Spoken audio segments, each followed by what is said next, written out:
I'm Scott Rigell. I have the great privilege and honor of representing Virginia's 2nd Congressional District. That's in Southeast Virginia, all the coast, and I think most importantly we have the highest concentration of men and women in uniform of any congressional district in the country.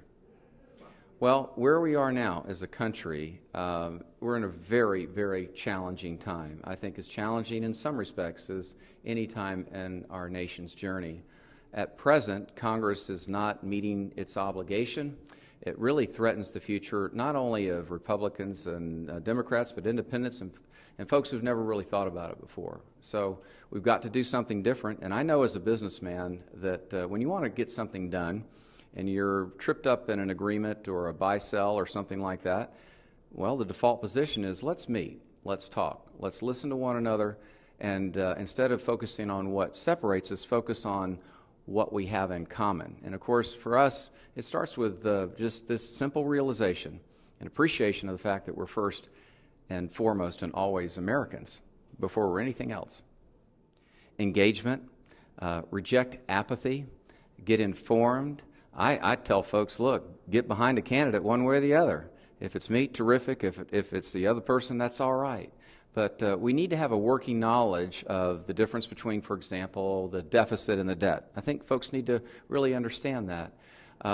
Just carve out a bit of time, maybe 5%, 3 to 5% a month of your time to engage, to understand, to follow news sources other than the ones that you typically follow.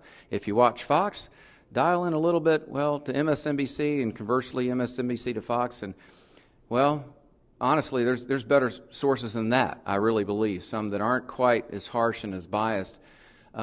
Largely lacking in Washington is are common facts, really sound data, and I'm intent on making decisions based off sound data, and it absolutely requires an informed electorate for America to prosper.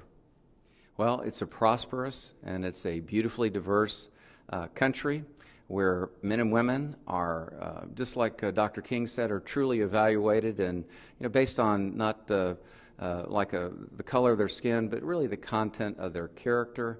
That our leadership across this country and in Congress reflects the diversity of our country. That we have made sound decisions in our time, right now in 2013, that led to a strong financial foundation.